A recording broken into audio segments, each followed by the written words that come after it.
1 till 8. Marcus ਦੀ ਕਿਤਾਬ ਔਰ ਉਸ ਦਾ 16 ਚੈਪਟਰ ਔਰ ਉਸ ਦੀ 1 ਤੋਂ 8 ਜਿਹੜੀਆਂ ਵਰਸਸ ਅਸੀਂ ਪੜਨ ਜਾ ਰਹੇ ਹਾਂ ਬਾਈਬਲ ਚੋਂ. I'll read it in English and then Brother Rafi will read it in Punjabi. It says, Now when the Sabbath was past, Mary Magdalene, Mary the mother of Jesus, and Salome brought spices that they might come and anoint him. Very early in the morning, on the first day of the week, they came to the tomb when the sun had risen. And they said amongst themselves, Who will roll away the stone from the door of the tomb for us? But when they looked up, they saw that the stone had been rolled away, for it was very large. And entering the tomb, they saw a young man clothed in a long white robe sitting on the right side, and they were alarmed. But he said to them, Do not be alarmed. You seek Jesus of Nazareth, who was crucified. He is risen. He is not here. See the place where they laid him. But go, tell his disciples and Peter that he is going before you into Galilee. There you will see him, as he said to you. So they went quickly and fled from the tomb, for they trembled and were amazed, and they said nothing to anyone, for they were afraid. Marcus ਦੀ ਕਿਤਾਬ ਉਸ ਦਾ 16 chapter 1 ਤੋਂ 8. ਜਾਂ ਸਬਤ ਦਾ ਦਿਨ ਬੀਤ ਗਿਆ, ਮਰੀਮ ਮੈਗਦਲੀਨੀ, ਯਾਕੂਬ ਦੀ ਮਾਤਾ ਮਰੀਮ ਔਰ ਸਲੋਮੀ ਨੇ ਸੁਗੰਧਾ ਮੁੱਲ ਲਈਆਂ ਤੇ ਜਾ ਕੇ ਉਸ ਉੱਤੇ ਮਲਣ.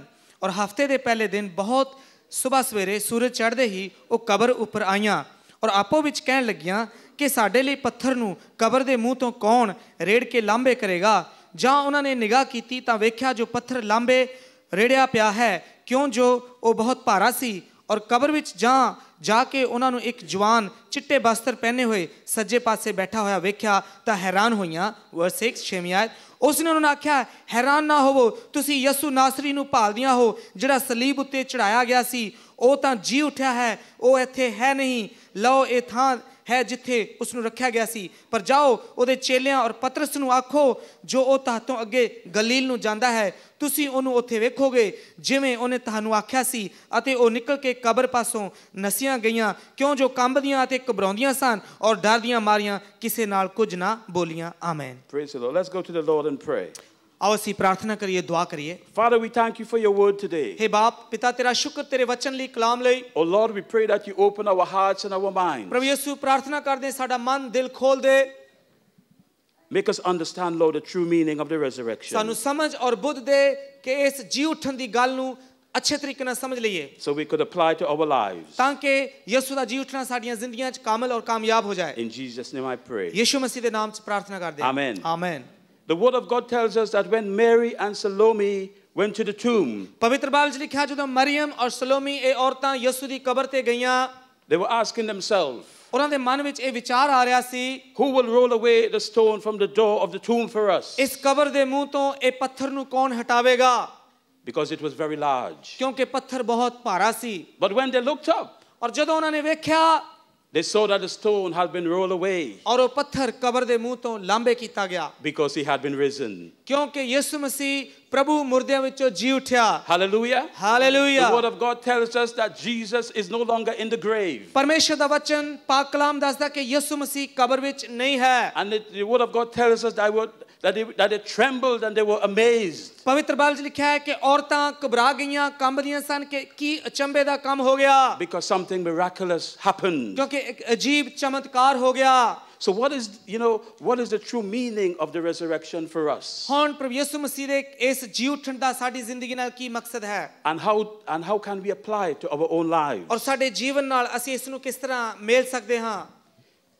Because Jesus lives, ਕਿਉਂਕਿ ਪ੍ਰਭੂ ਯਿਸੂ ਮਸੀਹ ਜੀਵਤ ਹੈ, his resurrection secures our resurrection from the dead. ਕਬਰ ਚੋਂ ਜੀ ਉੱਠਣਾ ਸਾਡੀ ਜ਼ਿੰਦਗੀ ਲਈ ਇੱਕ ਸਬੂਤ ਹੈ ਕਿ ਅਸੀਂ ਵੀ ਜੀਵਾਂਗੇ. And the word of God tells us in Romans chapter 6 and verse 5. ਪ੍ਰਭੂ ਦੇ ਵਚਨ 'ਚ ਲਿਖਿਆ ਰੋਮੀਆਂ ਦੀ ਕਿਤਾਬ 5ਵਾਂ ਚੈਪਟਰ 6ਵੀਂ ਵਰਸ ਵਿੱਚ, It says, if we have been united together in likeness in his death, ਅਗਰ ਅਸੀਂ ਮਸੀਹ ਯਿਸੂ ਦੀ ਮੌਤ ਵਿੱਚ ਸ਼ਾਮਲ ਹੋ ਗਏ ਹਾਂ, certainly we also shall be in likeness of his resurrection. ਸੱਚਮੁੱਚ ਯਕੀਨਨ ਅਸੀਂ ਯਿਸੂ ਦੀ ਕਿਆਮਤ ਔਰ ਜੀ ਉੱਠਣ ਵਿੱਚ ਵੀ ਸ਼ਾਮਲ ਹੋ ਜਾਵਾਂਗੇ। And the book of Romans chapter 8 and verse 11 tells ਰੋਮੀਆਂ us, ਦੀ ਕਿਤਾਬ 8ਵਾਂ ਚੈਪਟਰ ਉਹਦੀ 11 ਵਰਸ ਵਿੱਚ ਲਿਖਿਆ ਹੈ, but if the spirit of him who raised Jesus from the dead dwells in you, ਅਗਰ ਉਸ ਦੀ ਆਤਮਾ ਜਿਸ ਨੇ ਯਿਸੂ ਨੂੰ ਮੁਰਦਿਆਂ ਚੋਂ ਜਿਵਾਇਆ ਸਾਡੇ ਵਿੱਚ ਵਸਦੀ ਹੈ, he who raised Christ from the dead ਜਿਸ ਨੇ ਯਿਸੂ ਨੂੰ ਮੁਰਦਿਆਂ ਚੋਂ ਜਿਵਾਲਿਆ will also give life to your mortal bodies ਔਰ ਸਾਡੇ ਇਸ ਨੁਕਸਾਨ ਵਾਲੇ ਸਰੀਰ ਨੂੰ ਵੀ ਉਹ ਜੀਵਤ ਜ਼ਿੰਦਗੀ ਦੇਵੇਗਾ through his spirit who dwells in you. ਆਪਣੇ ਆਤਮਾ ਦੁਆਰਾ ਜੋ ਸਾਡੇ ਵਿੱਚ ਵਸਦਾ ਹੈ। Hallelujah. Hallelujah. The word of God tells us that, if we believe in Jesus Christ as our Lord and Savior, ਪ੍ਰਭੂ ਯਿਸੂ ਦਾ ਵਚਨ ਦੱਸਦਾ ਹੈ ਅਗਰ ਅਸੀਂ ਯਿਸੂ ਤੇ ਵਿਸ਼ਵਾਸ ਕਰਦੇ ਹਾਂ ਸਾਡਾ ਪ੍ਰਭੂ ਮੁਕਤੀਦਾਤਾ ਨਜਾਤ ਦਿੰਦਾ ਹੈ, and the same spirit which was in Christ is in our body, ਔਰ ਜੋ ਆਤਮਾ ਪ੍ਰਭੂ ਯਿਸੂ ਦੇ ਵਿੱਚ ਸੀ ਉਹ ਆਤਮਾ ਸਾਡੇ ਸਰੀਰ ਵਿੱਚ ਸਾਡੇ ਜੀਵਨ ਵਿੱਚ ਹੈ, then the word of God tells us that when we die we would be resurrected like Jesus. ਪ੍ਰਭੂ ਦਾ ਵਚਨ ਖੁਦਾ ਦਾ ਪਾਕ ਕਲਾਮ ਯਕੀਨ ਦਿਲਾਉਂਦਾ ਹੈ ਜਦੋਂ ਅਸੀਂ ਮਰ ਜਾਵਾਂਗੇ ਅਸੀਂ ਵੀ ਜੀ ਉਠਾਂਗੇ। But there is only resurrection by believing in Jesus Christ as your Lord and Savior. ਲੇਕਿਨ ਉਹਨਾਂ ਲਈ ਇਹ ਕਿਆਮਤ ਹੈ ਜਾਂ ਜੀ ਉਠਣਾ ਜਿਨ੍ਹਾਂ ਨੇ ਯਿਸੂ ਮਸੀਹ ਤੇ ਵਿਸ਼ਵਾਸ ਕੀਤਾ ਹੈ। There is no resurrection if you believe in the prophet Muhammad. ਅਗਰ ਮੁਹੰਮਦ ਨਬੀ ਤੇ ਯਕੀਨ ਕਰੋਗੇ ਉਹਨਾਂ ਦੀ ਕਿਤਾਬਾਂ ਵਿੱਚ ਲਿਖਿਆ ਨਹੀਂ ਕਿ ਉਹ ਜੀ ਉਠਣਗੇ।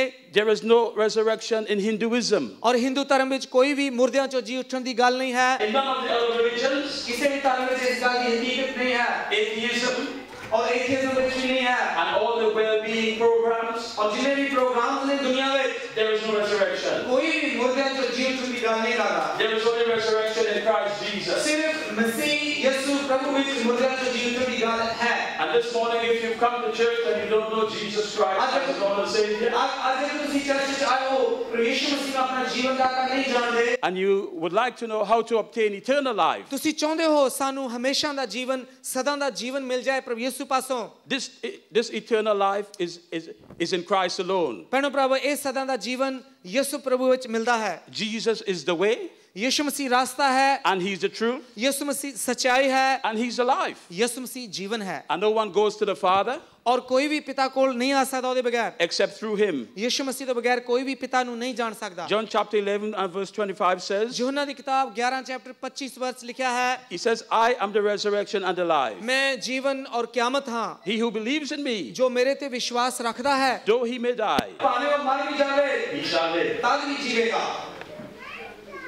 Because of the resurrection. क्योंकि यीशु मसीह ਦਾ ਕਬਰ ਵਿੱਚੋਂ ਜੀ ਉਠਣਾ The resurrection frees us from the bondage to the fear of death. ਸਾਨੂੰ ਮੌਤ ਦੇ ਡਰ ਔਰ ਖੌਫ ਔਰ ਬੰਧਨ ਤੋਂ ਆਜ਼ਾਦ ਕਰਦਾ ਹੈ। Because of the resurrection, क्योंकि यीशु मसीह मर के जी उठा, we should no longer be afraid of dying. ਸਾਨੂੰ ਮੌਤ ਦਾ ਡਰ ਨਹੀਂ ਹੋਣਾ ਚਾਹੀਦਾ। Because the word of God tells us in Hebrews chapter 2 and verse 14 and 15, प्रभु का वचन इब्रानियों की किताब दूसरा चैप्टर 14-15 वर्ष में लिखा है, he says, insomuch as then as the children have partaken of flesh and blood, जिन्हें परमेश्वर के लोग हुए लहू और मांस से हिस्सेदार हुए, he himself likewise shared in the same, इसी तरह प्रभु यीशु मसीह जिस्म ਵਿੱਚ ਆਣ ਕੇ ਨਾ ਦੁੱਖਾਂ ਨੂੰ ਝੱਲ ਗਿਆ that through death ਕਿ ਮੌਤ ਦੇ ਦੁਆਰਾ he might destroy him who had the power of death. ਉਸ ਦਾ ਨਾਸ਼ ਕਰੇ ਜਿਹਦੇ ਕੋਲ ਮੌਤ ਦਾ ਹੱਕ ਹੈ, ਸ਼ੈਤਾਨ ਦਾ।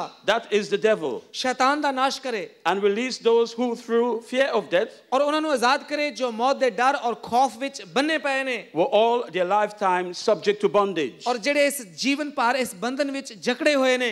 There are so many people afraid of dying ਅੱਜ ਦੁਨੀਆ ਵਿੱਚ ਬਹੁਤ ਸਾਰੇ ਲੋਕ ਨੇ ਜੋ ਮੌਤ ਤੋਂ ਡਰਦੇ ਨੇ, ਮਰਨ ਤੋਂ, because they do not know what will happen if they should pass away. ਕਿਉਂਕਿ ਉਹ ਨਹੀਂ ਜਾਣਦੇ ਅਗਰ ਉਹ ਮਰ ਗਏ ਉਹਨਾਂ ਨਾਲ ਅੱਗੇ ਕੀ ਹੋਵੇਗਾ। And some people, I've been to hospitals and they're on their dying bed and and they wouldn't give up because they're afraid of dying. ਮੈਂ ਹਸਪੀਟਲ ਕਈ ਵਾਰੀ ਜਾ ਕੇ ਵੇਖਿਆ ਉਹ ਲੋਕ ਜਿਨ੍ਹਾਂ ਦਾ ਅਖੀਰਲਾ ਦਮ ਹੈ ਉਹ ਮਰਨ ਤੋਂ ਡਰਦੇ ਨੇ ਕਿ ਸਾਡਾ ਸਾਹ ਨਾ ਨਿਕਲ ਜਾ, ਆਪਣੀ ਜ਼ਿੰਦਗੀ ਨੂੰ ਹੋਰ ਬਚਾਉਣ ਦੀ ਕੋਸ਼ਿਸ਼ ਕਰਦੇ ਨੇ। And this fear of death is a bondage. ਕਿਉਂਕਿ ਉਹਨਾਂ ਅੰਦਰ ਡਰ ਹੈ, ਖੌਫ ਹੈ ਕਿ ਮੌਤ ਆ ਜਾਏਗੀ, ਕੀ ਹੋਵੇਗਾ। It makes them even more ill.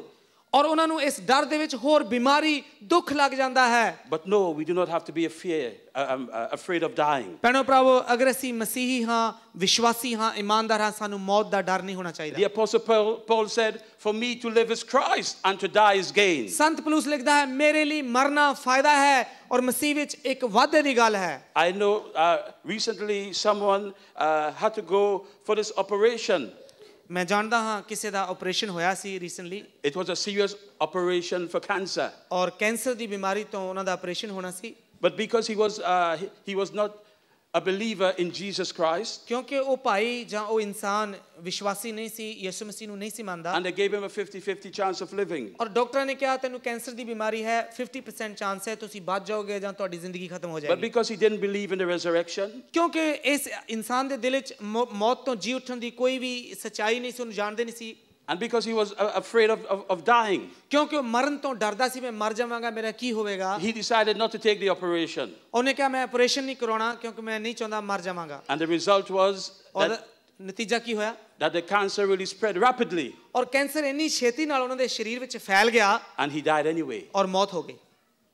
He died without Christ, ਮਸੀਹ ਯਿਸੂ ਤੋਂ, ਪ੍ਰਭੂ ਯਿਸੂ ਤੋਂ ਬਗੈਰ ਮਰ ਗਿਆ and he died without hope. ਔਰ ਉਮੀਦ ਔਰ ਆਸ਼ਾ ਤੋਂ ਬਗੈਰ ਮਰ ਗਿਆ। But the word of God tells us, as believers in Christ, ਲੇਕਿਨ ਪ੍ਰਭੂ ਦਾ ਵਚਨ, ਖੁਦਾ ਦਾ ਪਾਕ ਕਲਾਮ ਇਮਾਨਦਾਰਾਂ ਨੂੰ, ਵਿਸ਼ਵਾਸੀਆਂ ਨੂੰ ਇਹ ਯਾਦ ਕਰਾਉਂਦਾ ਹੈ we will have sickness in our body. ਭਾਵੇਂ ਅਸੀਂ ਬਿਮਾਰ ਦੁਖੀ ਹੋ ਜਾਈਏ, ਕੋਈ ਬਿਮਾਰੀ ਲੱਗ ਜਾਏ, We may have liver problems, ਭਾਵੇਂ ਸਾਡੇ ਲਿਵਰ ਦੇ ਵਿੱਚ, ਮਿਹਦੇ ਵਿੱਚ ਕੋਈ ਨੁਕਸਾਨ ਹੋ ਜਾਏ, kidney problems, ਕਿਡਨੀਆਂ ਨੂੰ ਕੋਈ ਨੁਕਸਾਨ ਹੋ ਜਾਏ, serious heart problem, ਸੀਰੀਅਸ ਦਿਲ ਦੀ ਬਿਮਾਰੀ ਲੱਗ ਜਾਏ, and the doctors, they would give us choices. ਔਰ ਡਾਕਟਰ ਸਾਨੂੰ ਇਹ ਫੈਸਲਾ ਸੁਣਾਉਣਗੇ। They would say, it's a very serious operation, doctor ਕਹਿਣਗੇ ਤੁਹਾਡਾ ਆਪਰੇਸ਼ਨ ਹੋਵੇਗਾ, ਬੜਾ ਸੀਰੀਅਸ ਆਪਰੇਸ਼ਨ and you ਹੋਵੇਗਾ। may just have a maybe 40-50% chance. Doctor ਭਾਵੇਂ ਕਹਿਣ 40% ਚਾਂਸ ਹੈ ਤੁਹਾਡੀ ਜੀਣ ਦਾ। But as believers in Christ, ਪਰ ਜਦੋਂ ਅਸੀਂ ਪ੍ਰਭੂ ਯਿਸੂ ਮਸੀਹ ਤੇ ਵਿਸ਼ਵਾਸੀ ਹਾਂ, ਇਮਾਨਦਾਰ ਹਾਂ, we should pray, ਅਸੀਂ ਪ੍ਰਾਰਥਨਾ ਕਰੀਏ, ਦੁਆ ਮੰਗੀਏ, and we should seek God. ਔਰ ਪ੍ਰਭੂ ਯਿਸੂ ਦੀ ਹਜ਼ੂਰੀ ਨੂੰ, ਉਹਦੇ ਆਤਮਾ ਦੀ ਸ਼ਕਤੀ ਨੂੰ ਲੱਭੀਏ। And if God says to you, go for that operation, ਅਗਰ ਪ੍ਰਭੂ ਯਿਸੂ ਆਖਦਾ ਹੈ ਜਾ ਮੇਰੇ ਬੇਟੇ, ਮੇਰੀ ਬੇਟੀ ਆਪਰੇਸ਼ਨ ਕਰਵਾ ਲੈ, then whatever the doctor says,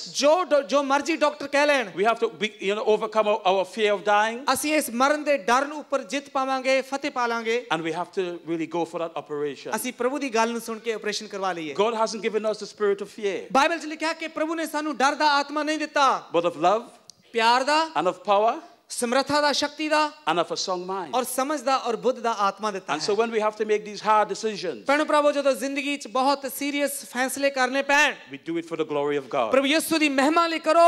Hallelujah. Hallelujah. In the same way, ਇਸੇ ਤਰ੍ਹਾਂ because Christ defeated death, ਪ੍ਰਭੂ ਯਿਸੂ ਮਸੀਹ ਨੇ ਮੌਤ ਨੂੰ ਹਰਾ ਦਿੱਤਾ, then there are people who come into our life and they want to bully us. ਕਈ ਵਾਰੀ ਕਈ ਲੋਕ ਰਿਸ਼ਤੇਦਾਰ ਸਾਡੀ ਜ਼ਿੰਦਗੀ 'ਚ ਆਉਂਦੇ ਨੇ, ਸਾਨੂੰ ਬੁਲੀ ਕਰਦੇ ਨੇ, ਸਾਡੇ ਨਾਲ ਧੱਕੇਸ਼ਾਹੀ ਕਰਦੇ ਨੇ, And they want to intimidate us. ਔਰ ਸਾਡੀ ਜ਼ਿੰਦਗੀ 'ਚ ਆਪਣੀਆਂ ਗੱਲਾਂ ਨੂੰ ਲੈ ਕੇ ਆਉਣੀਆਂ ਚਾਹੁੰਦੇ ਨੇ। And so, because of the resurrection, ਪਰ ਕਿਉਂਕਿ ਸਾਡਾ ਪ੍ਰਭੂ ਮਰ ਕੇ ਜੀ ਉੱਠਿਆ, ਯਿਸੂ ਪ੍ਰਭੂ, because Christ defeated death, ਕਿਉਂਕਿ ਪ੍ਰਭੂ ਯਿਸੂ ਮਸੀਹ ਨੇ ਮੌਤ ਨੂੰ ਹਰਾ ਦਿੱਤਾ ਔਰ ਜਿੱਤ ਪਾਈ, in the same way we shouldn't be afraid of man. ਸਾਨੂੰ ਇਨਸਾਨਾਂ ਤੋਂ, ਲੋਕਾਂ ਤੋਂ, ਡਾਕਟਰਾਂ ਤੋਂ ਡਰਨ ਦੀ ਲੋੜ ਨਹੀਂ, And we have to stand up for our rights. ਔਰ ਆਪਣੇ ਵਿਸ਼ਵਾਸ ਲਈ, ਆਪਣੇ ਇਮਾਨ ਲਈ, ਸੱਚਾਈ ਲਈ, ਹਕੀਕਤ ਲਈ ਖੜੇ ਰਹੀਏ। When they want to deceive you and take you home ਜਦੋਂ ਸਾਨੂੰ ਲੋਕੀ ਧੋਖੇ 'ਚ ਲਿਆ ਕੇ ਸਾਨੂੰ ਘਰ ਲੈ ਜਾਣ, and take your business, ਸਾਡਾ ਬਿਜ਼ਨਸ ਸਾਡੇ ਤੋਂ ਖੋਹ ਲੈਣ ਜਾਂ ਲੈ ਲੈਣ, and they want to rob you. ਸਾਡੇ ਨਾਲ ਧੋਖਾ ਕਰਨ ਲੋਕ। Even David wasn't afraid of Goliath.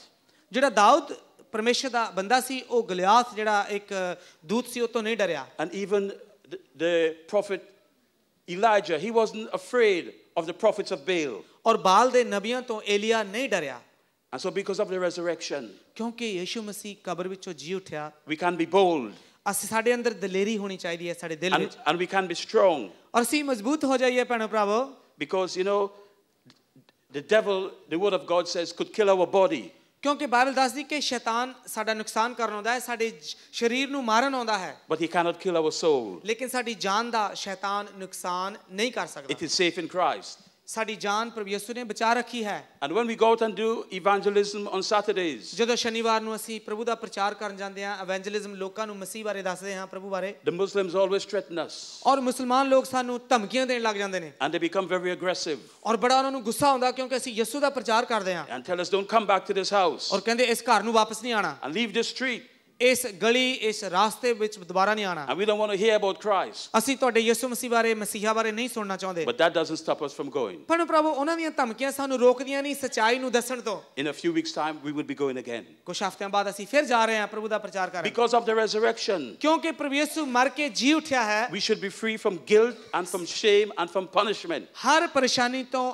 ਹਰ ਸਜ਼ਾ ਤੋਂ, ਹਰ ਦੋਸ਼ ਤੋਂ ਸਾਨੂੰ ਆਜ਼ਾਦ ਰਹਿਣ ਦੀ ਲੋੜ ਹੈ। The book of Colossians chapter 2 and verse 14 to 15 reads, ਕੋਲੋਸੀਆਂ ਦੀ ਪੱਤਰੀ ਦੂਸਰਾ ਚੈਪਟਰ 14 ਔਰ 15 ਵਰਸ ਵਿੱਚ ਲਿਖਿਆ ਹੈ, he says, having wiped out the handwriting of requirements ਜੋ ਨਬੀਆਂ ਦੀਆਂ ਲਿਖਤਾਂ ਕਾਨੂੰਨ ਔਰ ਵਿਧੀਆਂ ਉਹਨਾਂ ਨੂੰ ਮਿਟਾ ਕੇ that was against us, ਜੋ ਸਾਡਾ ਵਿਰੋਧ ਕਰਦੀਆਂ ਸਨ, which was contrary to us, ਜੋ ਸਾਡਾ ਵਿਰੋਧ ਕਰਦੀਆਂ ਸਨ, and he has taken it out of the way, ਔਰ ਯਿਸੂ ਮਸੀਹ ਨੇ ਇਹਨਾਂ ਵਿਧੀਆਂ ਨੂੰ, ਹੁਕਮਾਂ ਨੂੰ, ਕਾਇਦਿਆਂ, ਕਾਨੂੰਨਾਂ ਨੂੰ ਦੂਰ ਕਰ ਦਿੱਤਾ, having nailed it to the cross, ਔਰ ਸਲੀਬ ਉੱਪਰ ਕਿੱਲਾਂ ਨਾਲ ਟੰਗ ਦਿੱਤਾ, having disarmed principalities and powers. ਔਰ ਸ਼ੈਤਾਨ ਦੀਆਂ ਹਰ ਤਾਕਤਾਂ ਨੂੰ, ਸ਼ਕਤੀਆਂ ਨੂੰ ਖਤਮ ਕੀਤਾ, ਨਾਸ਼ ਕੀਤਾ, He made a public spectacle of them, ਔਰ ਸ਼ਰੇਆਮ ਉਹਨਾਂ ਦਾ ਤਮਾਸ਼ਾ ਬਣਾ ਦਿੱਤਾ, triumphant, and he was triumphant over them. ਔਰ ਫਤਿਹ ਪਾਈ, ਜਿੱਤ ਪ੍ਰਾਪਤ ਕੀਤੀ। You know, so the word of God tells us ਪ੍ਰਭੂ ਦਾ ਵਚਨ, ਪਵਿੱਤਰ ਬਾਈਬਲ ਸਾਨੂੰ ਸਿਖਾਉਂਦੀ ਹੈ that because, you know, Jesus paid the price for our sins, ਪ੍ਰਭੂ ਯਿਸੂ ਮਸੀਹ ਨੇ ਸਾਡੇ ਪਾਪਾਂ ਔਰ ਗੁਨਾਹਾਂ ਦੀ ਕੀਮਤ ਸਲੀਬ ਉੱਤੇ ਜਾਨ ਦੇ ਕੇ ਚੁਕਾ ਦਿੱਤੀ। you know, then, you know, there are people who always criticize us and people who always make accusations against us. ਭੈਣੋ ਭਰਾਵੋ, ਸਾਡੀ ਜ਼ਿੰਦਗੀ 'ਚ ਇਹੋ ਜਿਹੇ ਲੋਕ ਨੇ ਜੋ ਸਾਡੇ ਤੇ ਤੋਹਮਤਾਂ ਲਾਉਂਦੇ ਨੇ, ਸਾਡੀਆਂ ਚੁਗਲੀਆਂ ਕਰਦੇ ਨੇ, ਸਾਡੇ ਵਿਰੁੱਧ ਗੱਲਾਂ ਕਰਦੇ ਨੇ। But the word of God tells us that Jesus has taken all of these things away on the cross. ਔਰ ਲੇਕਿਨ ਬਾਈਬਲ 'ਚ ਲਿਖਿਆ ਕਲੀਸਿਆ ਦੀ ਇਸ ਕਿਤਾਬ 'ਚ ਕਿ ਯਿਸੂ ਨੇ ਇਹਨਾਂ ਸਾਰੀਆਂ ਗੱਲਾਂ ਨੂੰ ਸਲੀਬ ਤੇ ਚੁੱਕ ਲਿਆ। So when people say these things about us, ਜਦੋਂ ਲੋਕ ਸਾਡੀਆਂ ਚੁਗਲੀਆਂ, ਸਾਡੇ ਵਿਰੁੱਧ ਗੱਲਾਂ ਕਰਦੇ ਨੇ, we should not lose our self-worth. ਸਾਨੂੰ ਆਪਣਾ ਵਿਸ਼ਵਾਸ, ਈਮਾਨ ਖੋਣ ਦੀ ਲੋੜ ਨਹੀਂ। And sometimes we lose our self-esteem. ਕਈ ਵਾਰੀ ਅਸੀਂ ਆਪਣੀ ਕਦਰ ਕੀਮਤ ਘਟੀਆ ਕਰਨ ਲੱਗ ਜਾਂਦੇ ਹਾਂ ਕਿਉਂਕਿ ਲੋਕ ਸਾਡੀਆਂ ਗੱਲਾਂ ਕਰਦੇ, ਸਾਨੂੰ ਨੀਵਾਂ ਦਿਖਾਉਣ ਦੀ ਕੋਸ਼ਿਸ਼ But ਕਰਦੇ the ਆ। word of God tells us in Christ ਲੇਕਿਨ ਪ੍ਰਭੂ ਦਾ ਵਚਨ ਮਸੀਹ ਯਿਸੂ ਵਿੱਚ ਸਾਨੂੰ ਦਿਲਾਸਾ ਔਰ ਤਸੱਲੀ ਦਿੰਦਾ ਹੈ। that no accusations can stand against God's people. ਪ੍ਰਭੂ ਦੇ ਲੋਕਾਂ ਦੇ ਵਿਰੁੱਧ, ਖੁਦਾ ਦੇ ਲੋਕਾਂ ਦੇ ਵਿਰੁੱਧ ਕੋਈ ਵੀ ਲਾਨਤ ਔਰ ਤੋਹਮਤ ਜਾਂ ਚੁਗਲੀ ਖੜੀ ਨਹੀਂ ਰਹਿ ਸਕਦੀ। Romans chapter 8 and verse 33 reads, ਰੋਮੀਆਂ ਦੀ ਕਿਤਾਬ 8ਵਾਂ ਚੈਪਟਰ 33 ਵਰਸ ਵਿੱਚ ਲਿਖਿਆ ਹੈ, who shall bring a charge against God's elect? ਕੌਣ ਹੈ ਜੋ ਪ੍ਰਭੂ ਦੇ ਲੋਕਾਂ ਦੇ ਵਿਰੁੱਧ ਦੋਸ਼ ਲਾਏਗਾ? It is God who justifies. ਸਾਡਾ ਪ੍ਰਭੂ ਹੈ ਜੋ ਸੱਚਾ ਨਿਆਂ ਕਰਦਾ ਹੈ। And that is why we could be bold and we could be free. ਇਹਨਾਂ ਗੱਲਾਂ ਦੇ ਕਾਰਨ ਸਾਡੇ ਅੰਦਰ ਆਜ਼ਾਦੀ ਹੈ ਔਰ ਦਲੇਰੀ ਹੈ। And then finally, ਅਖੀਰ ਵਿੱਚ, because we are in Christ Jesus, ਕਿਉਂਕਿ ਅੱਜ ਅਸੀਂ ਪ੍ਰਭੂ ਯਿਸੂ ਮਸੀਹ ਵਿੱਚ ਹਾਂ, and because Jesus has overcome the world, ਕਿਉਂਕਿ ਪ੍ਰਭੂ ਯਿਸੂ ਨੇ ਆਖਿਆ ਮੈਂ ਸੰਸਾਰ ਨੂੰ, ਜਹਾਨ ਨੂੰ ਜਿੱਤ ਲਿਆ ਹੈ। when we face situations as Sister Mandy and her husband did, ਜਿਵੇਂ ਭੈਣ ਮੈਂਡੀ ਨੇ ਗਵਾਹੀ ਦਿੱਤੀ, ਇਹਨਾਂ ਦੀ ਜ਼ਿੰਦਗੀ ਜੋ ਵੀ ਕੋਰਟ ਕੇਸ ਹੋਇਆ, ਇਹਨਾਂ ਨੇ ਇਹਨਾਂ ਗੱਲਾਂ ਦਾ ਸਾਹਮਣਾ ਕੀਤਾ। we have to stand up and fight and resist the enemy. ਰੋਜ਼ਾ ਰੱਖ ਕੇ, ਵਰਤ ਰੱਖ ਕੇ, ਦੁਆਵਾਂ ਕਰਕੇ, ਪ੍ਰਾਰਥਨਾ ਕਰਕੇ ਦੁਸ਼ਮਣ ਦਾ ਸਾਹਮਣਾ ਕਰੀਏ। Ephesians chapter 6 and verse 12 says, ਅਫੀਸੀਆਂ ਦੀ ਕਿਤਾਬ 6ਵਾਂ for we do not wrestle against flesh and blood, ਅਫੀਸੀਆਂ ਦੀ ਕਿਤਾਬ 6ਵੇਂ ਚੈਪਟਰ ਲਿਖਿਆ, ਕਿਉਂਕਿ ਸਾਡੀ ਲੜਾਈ ਜੰਗ ਲਹੂ ਔਰ ਮਾਸ ਦੀ ਨਹੀਂ ਹੈ, but against principalities ਪਰ ਉਹਨਾਂ ਸ਼ੈਤਾਨੀ ਤਾਕਤਾਂ ਦੇ ਨਾਲ ਹੈ, and against powers ਉਹਨਾਂ ਸ਼ਕਤੀਆਂ ਦੇ ਨਾਲ ਹੈ, and against the darkness of this age, ਔਰ ਅੰਧਕਾਰ ਦੀਆਂ ਸ਼ਕਤੀਆਂ ਜੋ ਇਸ ਜ਼ਮਾਨੇ 'ਚ ਕੰਮ ਕਰ ਰਹੀਆਂ, ਉਹਨਾਂ ਦੇ ਵਿਰੁੱਧ ਸਾਡੀ ਲੜਾਈ ਹੈ। against spiritual hosts of wickedness in high places. ਔਰ ਉੱਚੀਆਂ ਥਾਵਾਂ ਤੇ ਜੋ ਸ਼ੈਤਾਨ ਦੀਆਂ ਬੁਰੀਆਂ ਤਾਕਤਾਂ, ਉਹਨਾਂ ਨਾਲ ਲੜਾਈ ਹੈ। Just to remind you, because of the resurrection, ਤੁਹਾਨੂੰ ਯਾਦ ਕਰਾਉਂਦਾ, ਕਿਉਂਕਿ ਪ੍ਰਭੂ ਯਿਸੂ ਮਰ ਕੇ ਜੀ ਉੱਠਿਆ, that the enemy is a defeated foe. ਸ਼ੈਤਾਨ ਹਰਿਆ ਹੋਇਆ ਦੁਸ਼ਮਣ ਹੈ। We should know that we have the final victory. ਅਸੀਂ ਜਾਣੀਏ ਸਾਡੇ ਪਾਸ ਅਖੀਰਲੀ ਫਤਿਹ ਹੈ। The battle has been won for us. ਔਰ ਜਿਹੜੀ ਲੜਾਈ ਹੈ, ਯਿਸੂ ਨੇ ਜੰਗ ਜਿੱਤ ਲਈ ਹੈ। Therefore, stand up and fight. ਇਸ ਕਰਕੇ ਭੈਣੋ ਭਰਾਵੋ, ਈਮਾਨ ਨਾਲ, ਵਿਸ਼ਵਾਸ ਨਾਲ ਖੜੇ ਹੋ ਕੇ ਸ਼ੈਤਾਨ ਦਾ ਸਾਹਮਣਾ ਕਰੋ। Matthew chapter 12 and verse 11 says, ਮੱਤੀ ਦੀ ਕਿਤਾਬ 12 ਚੈਪਟਰ 11 ਵਰਸ ਵਿੱਚ ਲਿਖਿਆ ਹੈ, the kingdom of God suffers violence, ਪਰਮੇਸ਼ਰ ਦਾ ਰਾਜ ਬੜਾ ਦੁੱਖ ਚੱਲਦਾ ਹੈ, and the violence taken by force. ਔਰ ਜੋ ਪੂਰੀ ਸ਼ਕਤੀ ਨਾਲ ਉਸ ਦਾਖਲ ਹੋਣਾ ਚਾਹੁੰਦਾ ਹੈ, ਉਹ ਦਾਖਲ ਹੋ ਜਾਵੇਗਾ। So we should fight against depression. ਹਰ ਬੁਰਾਈ ਦਾ ਵਿਰੋਧ ਕਰਕੇ ਯਿਸੂ ਦੀ ਰਾਜ ਵਿੱਚ ਦਾਖਲ ਹੋ। And we should fight for our loved ones. ਔਰ ਆਪਣੇ ਰਿਸ਼ਤੇਦਾਰਾਂ ਲਈ, ਭੈਣ ਭਰਾਵਾਂ ਲਈ ਪ੍ਰਭੂ ਦੇ ਨਾਲ, ਪ੍ਰਭੂ ਦੇ ਅੱਗੇ ਖੜੇ ਹੋ ਕੇ ਦੁਆਵਾਂ ਮੰਗ ਕੇ ਸ਼ੈਤਾਨ ਨਾਲ ਲੜਾਈ ਲੜੀ ਕਿ ਉਹਨਾਂ ਦੀ ਜ਼ਿੰਦਗੀ ਬਚ ਜਾਏ। And we have to fight to overcome the hindrances and the barriers and the limitations that the enemy put on us. ਜੋ ਸ਼ੈਤਾਨ ਨੇ ਰੁਕਾਵਟਾਂ, ਬੰਧਨ ਖੜੇ ਕੀਤੇ ਨੇ ਲੋਕਾਂ ਦੀਆਂ ਜ਼ਿੰਦਗੀਆਂ ਨੂੰ ਬਚਾਉਣ ਲਈ, ਦੁਆਵਾਂ ਮੰਗ ਕੇ ਉਹਨਾਂ ਰੁਕਾਵਟਾਂ ਨੂੰ ਦੂਰ ਕਰੀਏ। Today, because of Resurrection Sunday, ਅੱਜ ਯਿਸੂ ਦੇ ਜੀ ਉੱਠਣ ਦਾ ਦਿਨ ਹੈ, ਸੰਡੇ ਹੈ, ਐਤਵਾਰ ਹੈ। we have victory ਸਾਡੇ ਪਾਸ ਫਤਿਹ ਹੈ, ਜਿੱਤ ਹੈ through Jesus Christ our ਆਪਣੇ Lord. ਮਸੀਹ ਯਿਸੂ ਪ੍ਰਭੂ ਦੇ ਦੁਆਰਾ। God bless you and thank you ਪ੍ਰਭੂ very much ਯਿਸੂ for your ਤੁਹਾਨੂੰ ਸਭ time. ਨੂੰ ਆਸ਼ੀਸ਼ ਦੇਵੇ।